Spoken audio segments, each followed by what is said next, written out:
Thank you for staying with us. You're still watching The Breakfast on Plus TV Africa. Labour demands federal government addresses worsening economic crisis. That's what we're discussing right now. Labour in Nigeria has presented a 20-point demand to the federal government, urging immediate actions to address the nation's worsening socio-economic challenges.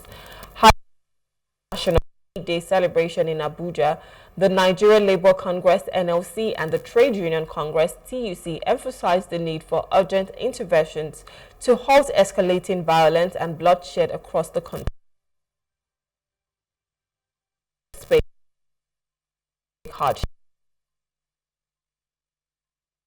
Pro-people economic reforms and strengthen democracy. The suspension of and salary adjustments in economic realities. Additional demands included class income taxation, pension tax bills before the National Assembly, and the inclusion of workers in tax policy discussions. Labour called for a collaborative approach to ensure policies align with the interests of Nigerian workers and citizens. Joining us to discuss this morning is Comrade Adebayo, is the national spokesperson, the C.U.P.P. Good morning, sir. Thank you for joining us. So first, I'd like to say Happy Workers' Day to you. It was yesterday, so Happy Workers' Day to you.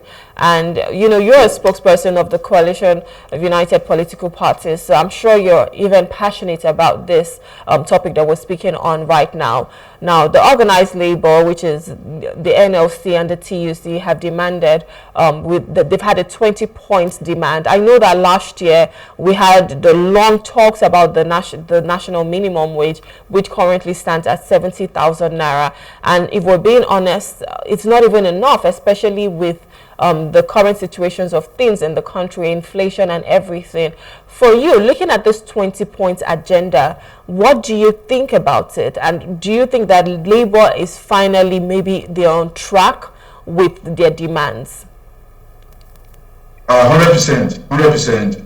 Every point of the 20-point agenda demanded by the Labour is speaking the mind of Nigerians. It's an expression of the frustrations of Nigerians with the government that has proven to be absolutely incompetent, and a government that behaves as if it does not even care about what happens to Nigerians. That is so Labour, kudos to Labour for doing this, for making these demands. And every point, if you look at it, is a critical demand. It's a critical demand for the even for the survivor of the very soul of Nigeria. So there's nothing you can take away. There's nothing you can take out from it. It's everything that must be, looked into and taken care of by the government, because the current government seems to have gone to sleep. The current government seems to have abandoned Nigerians to the, to the elements, to the political elements of Nigeria, not bothering about how we fare, not bothering about how we feel, not bothering about our security, So it's a very good demand by Labour that must be followed up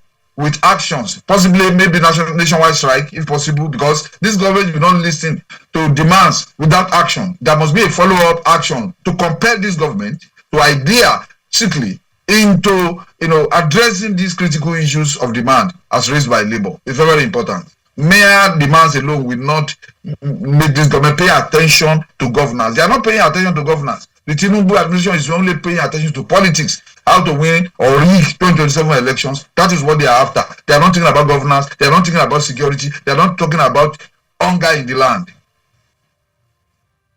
Things that they demanded for was the pro-people economic reforms, right? And I mean, that's a no-brainer. But what would you expect to see, especially with this pro-people economic reforms? Because I'm sure everybody is, the economy is biting hard at everyone, and everybody's just trying to look for, a breather, a way to just have some level of sanity, even in the midst of the chaos. So if we're looking at this pro-people economic reforms, what are the things we should be looking for here? Well, definitely, I think one of the most crucial things to look into and to act upon by the government is in the area of because we are talking about economy, you cannot talk about economy outside of security of the people and of the space called Nigeria.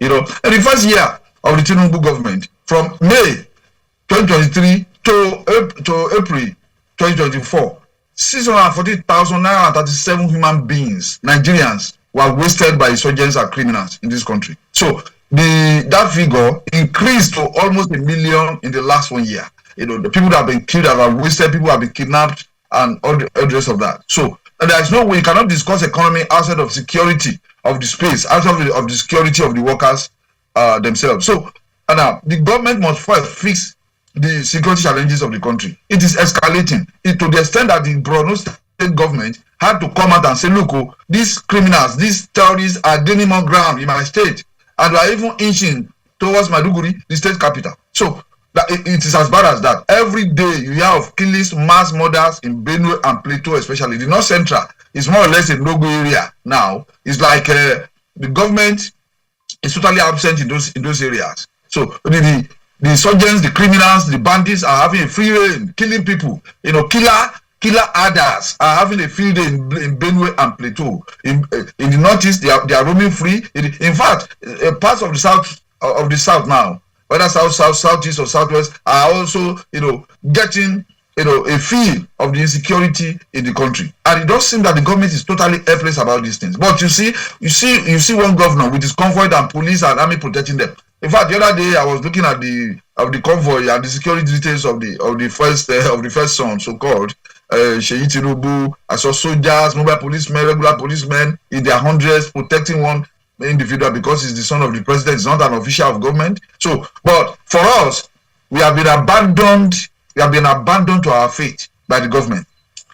Those who travel by road to any part of this country today, especially from Abuja to Lagos or from Abuja to any part of the country, they know what they face. Anybody coming to Sokoto from Zamfara or going to Yobe from Kano or somewhere, they know that if they arrive safely, it's just that they are lucky. You know, people have been captured and you know, kidnapped in their hundreds into the bushes. Ransoms have been collected as most oftentimes. Even the victims are wasted after money has been collected.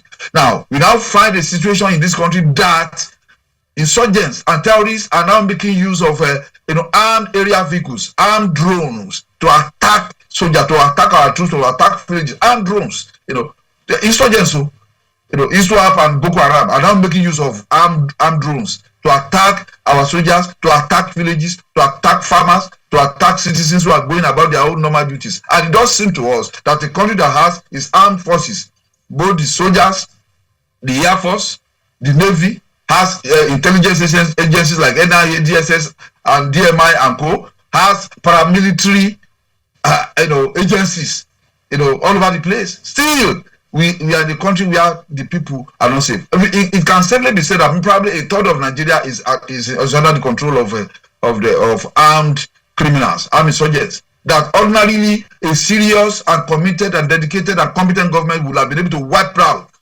in 1 year if they are so committed. But what do we hear? What do we see? We hear of generals, of people who are stealing the money meant Comrade Mark, can you hear me? Our soldiers to train our government. Yeah. Comrade Mark, I don't know if you can hear me now. Anyways, I mean, that's handling the security aspect that we're facing in Nigeria. But let's look at the welfare of the workers when it comes to, what they earn, when it comes to the pensions, when it comes to even one of the things on the Daily Trust, it says Workers' Day NLC makes fresh demands, and it says 65-year retirement age for workers rejects casualization. So how important is it to look at these reforms, that talks about the welfare of the workers? Because every man who works, is due its wages, and that wage has to have something of value, whereby I go to work every day. Half of my salary isn't just going on transportation. The other half, I can barely use it to feed before you think of, having to pay my rent, pay my children's school fees, and even save, right? What do you think the government needs to be doing when it comes to prioritizing the workers' welfare? Because if the workers are not there, then the economy is in shambles. Nothing is running. So what do you think the government's response should be right now, especially with the fact that this labor has a 20-point demand to them? How do you think they need to respond by addressing all of those demands?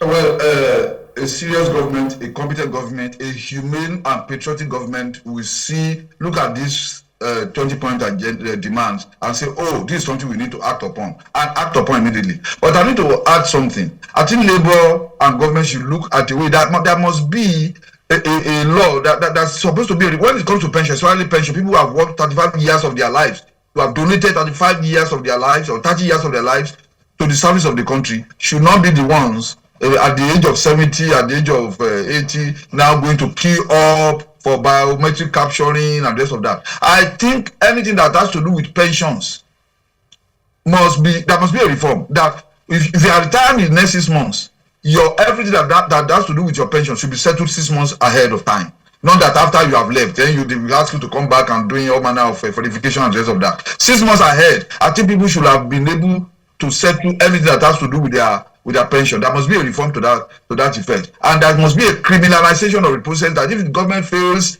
to pay me my pension and emoluments at so time, the government will be fined, to even pay more to me, because like you said, people will pay salary, house rent, pay school fees, especially pay school fees, and people must feed. They must feed. So the delay in salary should be criminalized.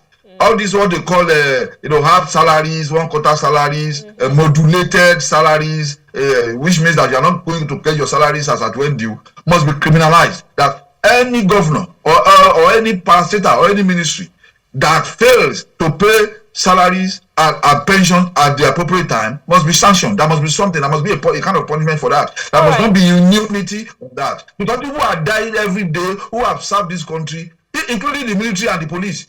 People, pensioners, people who have laid down their lives to defend this country, are not being paid their pension. It's a shame. Why politicians are collecting fat salaries all over the place. That leads to my next question now. Can you hear me, sir? That leads to my next question now, which is salary adjustments. And we're talking about the national minimum wage, because that's even the benchmark that you start with for any payment that you get. Do you think there needs to be salary adjustment in line with the current economic realities? Because, like I said, this minimum wage was, signed into law last year, but we've seen inflation be at an all-time high. Things are expensive day by day. So do you think at this point we need to still have that little adjustment when it comes to minimum wage? When the subsidy, the oil fuel subsidy, had not been criminally and inhumanely removed, the 70,000 naira wasn't even enough. It wasn't going anywhere. It was not a salary that could take anybody home. Not talk of feeding and transportation and the rest of that. So, and now that is something, each time the government imposes economic conditions that are hard and harsh on the people, they must know that they must adjust salaries and allowances and emoluments. That should be taken. That once you begin to impose neoliberal economic policies that imposes and increases suffering on the masses, you must know that must be adjustment. There must be, a collateral adjustment on the salaries of the people. If you cannot be running an economy that is almost 40% inflation, and then you are paying people 70,000. The minimum, the least paid worker in this country today, that can mitigate the current punitive economic conditions, should be going on with a minimum of 350,000 naira. If you look, even that one is just a part, because you need to pay school fees and the rest of that. But 70,000 naira is like people are working for free. It should not be mentioned. It should not be hard when a senator is collecting how many millions for newspaper allowances per annum, probably up to 24 to 25 or 30 million naira for newspaper allowances alone. We're not talking about wardrobe allowances. We're not talking about car allowances. We're not talking about special aid, senior aid, junior aid, clinical aid, all over the place. One senator can have like 200 aids, and they're all paid. There was a report that they earn about 21 million naira per month. So, I mean, it's quite unfortunate that even the people that are working for you, they're not getting as much, and they're the ones who run the economy. And there's a lot that you need to provide for yourself. I know that if the government had done a lot of things, maybe education was really subsidized and there was quality education for the people, you know that you can boldly send your child to a public school and you don't have to pay so much, but now you have to pay private school fees, which is a lot of money. You have to fill your car. Filling your car, you cannot even use the minimum wage to buy full tank at the moment, and you need to go to work, right? Going to work, to and fro, you need to buy fuel. You still need to buy food. There is a whole lot, and I think it's high time that the government starts prioritizing, you know, the people's welfare, workers' welfare, because these are the people, like I said, that are running the economic activities of the country. So if we're not going to be getting enough, then what happens? Everybody's going to be demotivated. People are definitely already even leaving their jobs, or even there's not even enough jobs, and before you know it, criminal activities will, you know, start to come up. So in as much as we understand that there's economic reforms, it's still important that they prioritize the welfare of the workers. Anyways, this is where we have to wrap up this segment right now. Comrade Mark, we want to say thank you so much for coming. It's always a pleasure having you. Thank you for your time this morning. Thank you so much. I just hope that Nigerians will follow the trend of a new direction. A new direction for Nigeria is important. A lot of us must be part of that movement. Thank you so much. Thank you, sir. All right, so we're speaking with Comrade Mark Adebayo. He's the national spokesperson of the Coalition of United Political Parties. And we'll just be looking at the fact that, well, Labour have made some demands. They have a 20-point demand for the welfare of the workers. And that's just in celebration of Workers' Day, which was yesterday. We'll go on a short break now. When we return, we'll be discussing our second hot topic that talks about the fact that NUC has approved 11 private universities. Please stay with us.